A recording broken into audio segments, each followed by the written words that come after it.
டிவிக்கு விஜய் அவர்கள் தமிழ்நாட்டில் இன்றைக்கு முதலமைச்சராக பொறுப்பேற்றுக்கிறார். அவருக்கு முதல் சவாலாக அண்ணாமலை அவர்கள் ஒரு விஷயம் சொல்லிக்கிறாங்க. திமுக ஆட்சி காலகட்டத்தில் டிரான்ஸ்ஃபார்மர் கொள்முதல் செய்வதில் ஊழல் நடந்திருக்கு. அதற்கு வழக்கம் போட்டு பதிவு பண்ணியிருக்காங்க.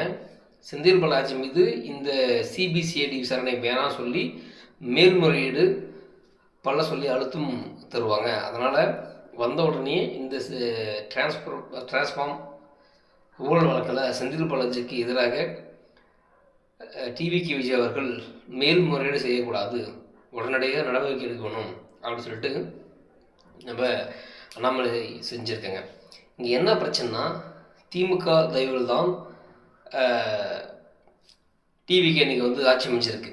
திமுக ஆதரவு தரலாம் கூட அதில் கூட்டணி கட்சிகள் ஸ்டாலின் அவர்கள் சொல்லித்தான் ஆதரவு தெரிவிச்சிருக்காங்க. அதே சமயத்தில் காங்கிரஸ் தன்னிச்சையாக போச்சு.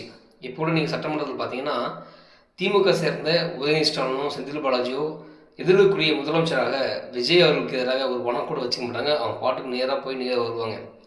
மூன்றாம் இடத்து தள்ளப்பட்ட எடப்பாடி பழனிசாமி கூட விஜய் அவருக்கு வனம் தெரிவிச்சுப்பாங்க. விஜய் திருப்பி அதுக்கு எதுவும் ரியாக்ஷன் பண்ணல. பட் இது எப்படி இருந்தாலும் இந்த ஆட்சி உண்மையாகவே ஊழலுக்கு எதிராக இருக்கும், நியாயத்தை நாங்கள் கட்டுப்படுறோம் அப்படின்னா இந்த வழக்கை இவங்க விசாரிப்பாங்களா அப்படின்னு சொல்லிட்டு இன்றைக்கி மக்கள் எதிர்பார்க்குறாங்க. அண்ணாமலை பார்த்தா சொல்லியிருக்காங்க. இது நடந்தால் உண்மையாகவே மாற்றுத்திறன் அரசு தான் விஜய் செய்கிறார் என்பதை நம்ம நம்பலாம்.